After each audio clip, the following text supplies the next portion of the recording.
तो हमें बताया जाता है कहानी बहुत पुरानी, जहाँ हम इंसानों ने एक ऐसे ब्रिज को खोजा जो कि हमारी इस दुनिया को एक दूसरी दुनिया से जोड़ती थी।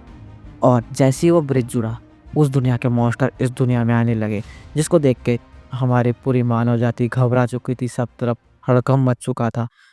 और वो मॉन्स्टर आते ही इस पीसफुल दुनिया को पूरी तरीके से डिजास्टर में बदल चुके थे, जहाँ आसमान भी लाल रंग में डूब चुका था और यहाँ हमें इंसानों की डेड बॉडी दिखाई जाती है। और उसी समय हम इंसानों ने प्रे की गॉड से कि हे गॉड, हमें कुछ ऐसी शक्ति दीजिए जिससे हम इस मॉन्स्टर का सामना कर सके और इस मुसीबत से बच सके और लड़ सके। और उसी के बाद आसमान में एक लाइट अपेयर होती है और जिसके बाद आसमान में पूरा काला स्मोक फैल जाता है और सारे मॉन्स्टर गायब हो जाते हैं। और इतना ही नहीं, इंसानी दुनिया में कुछ इंसानों को कुछ स्पेशल मार्क भी मिल जाते हैं और कुछ मिस्ट्रेस सी एबिलिटी भी अनलॉक हो जाती है। और उन इंसानों को नाम मिला मैजेस का। और हमें यहाँ दिखाया जाता है पूरे लाशों के ढेर में एक खड़ा बच्चा। और वहीं हमें किसी दौड़ते हुए कदमों को दिखाया जाता है जो कि उस बच्चे को देख के पूरी तरीके से घबरा चुका है। और यहाँ बच्चा सोच रहा है, क्या सही में गॉड से प्रे करने से सारे ही मॉन्स्टर गायब हो गए। यहाँ दिखाया जाता है इंसानों को जो कि बहुत ही मजे से नाच रहे कि हमारे गॉड ने हमें सारी मुसीबत से बचा लिया है। लेकिन उन्हें क्या पता, ये तो अंत नहीं, आरंभ है उस मुसीबत का, उस काल का, उस तबाही का। और यहाँ हमें एक बिल्डिंग का सीन दिखाया जाता है जहाँ कुछ लोग पार्टी कर रहे होते हैं और हमें यहाँ किसी की आवाज़ आती है कि हाउ अनोइंग, तुमने तो कहा था कि यहाँ पर मेजेस आने वाले हैं। अगर मुझे पहले पता होता कि नोबल्स की पार्टी है तो मैं इस प्रोग्राम के लिए बिल्कुल भी हाँ नहीं करती। और ये कहने वाली होती है मिस सेरेन, जो कि एक पेशे से सिंगर होती है, बहुत ही फेमस। जिसके बाद मिस सेरेन की ये कहती है कि मैम, ये सब आपका गाना सुनने आए हैं और हो सकता है जैसे इस प्रोग्राम के बारे में डार्क मैच को पता चले वो भी आपसे मिलने आ जाए। जिसके बाद मिस सेरेन सोचने लगती है कि मुझे तो सिर्फ डार्क मैच से मिलना था, पता नहीं शायद इस बार भी मैं उससे ना मिल पाऊँ, लेकिन फिर कभी और मिलने का मौका मिले। और ये सोचते हुए वो सोचने लगती है कि ये नोबल्स कैसे लोग हैं यार, साला ऐसे सिचुएशन में भी ये लोग पार्टी कर रहे हैं। और वहीं हमें लोरेन फॉरेस्ट का सीन दिखाया जाता है जहाँ पर एक बग्गी पड़ी होती है जिसके आसपास पूरा ब्लड गिरा होता है, क्योंकि यहाँ पर मॉन्स्टर आके सारे ही लोगों को मार चुके होते हैं। जिसके बारे में जैसे ही बाहर पता चलता है, लोरेन फॉरेस्ट के ऊपर एक मॉन्स्टर अलर्ट जारी कर दिया जाता है। और हमें वापस से मिस सेरेन दिखाई जाती है जो स्टेज पे चढ़ने लगती है और वहाँ के लोग बातें करने लगते हैं, क्या सही में मिस सेरेन है, एक फेमस सिंगर जिनकी वॉइस बिल्कुल हेवन की वॉइस जैसे है, क्या सही में इनकी वॉइस हेवन की वॉइस जैसे है? मैं तो कभी सोचा भी नहीं था कि इनसे मिलने का मुझे मौका मिलेगा। और यही सब बातें वहाँ होने लगती है।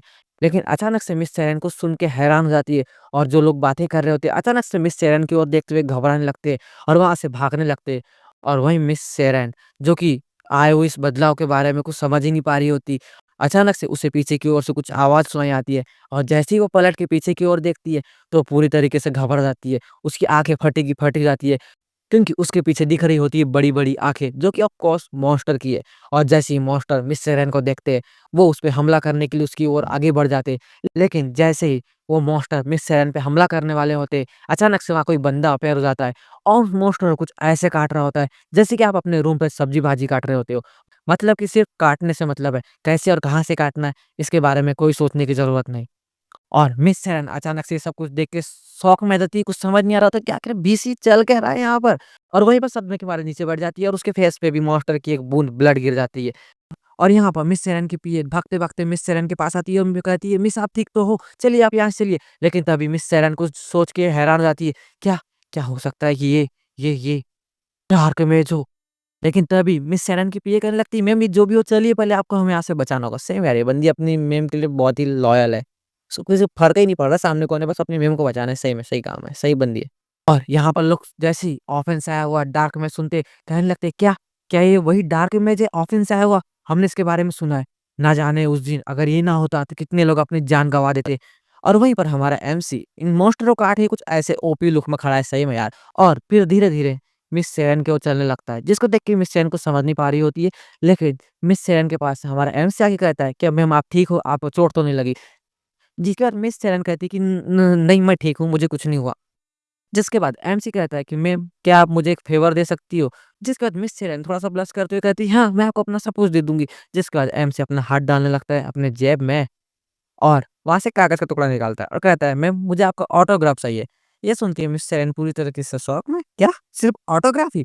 जिसके बाद हमारा एमसी कहता है, "हाँ, साथ में आपका नाम भी लिख देना।" लेकिन ऑटोग्राफ में तो नाम ही होता है ना, जहाँ तक कि मुझे पता है शायद, पता नहीं यार। जिसके बाद मिस सेरेन कहती है, "हाँ, हाँ, बिल्कुल।" और वहीं पर हमारा चैप्टर एंड होता है। तो दोस्तों ये मेरा पहला एक्सप्लेन वीडियो है। अगर आपको थोड़ा-सा भी ऊपर नीचे थोड़ा समझ में ना आए तो प्लीज़ यार माफ़ करना और मुझे कमेंट में बताना कि मुझे इसे और कैसे सुधारना चाहिए और क्या मुझे इस चैप्टर को आगे कंटिन्यू रखना है, ये भी कमेंट में बताना यार। Thank you.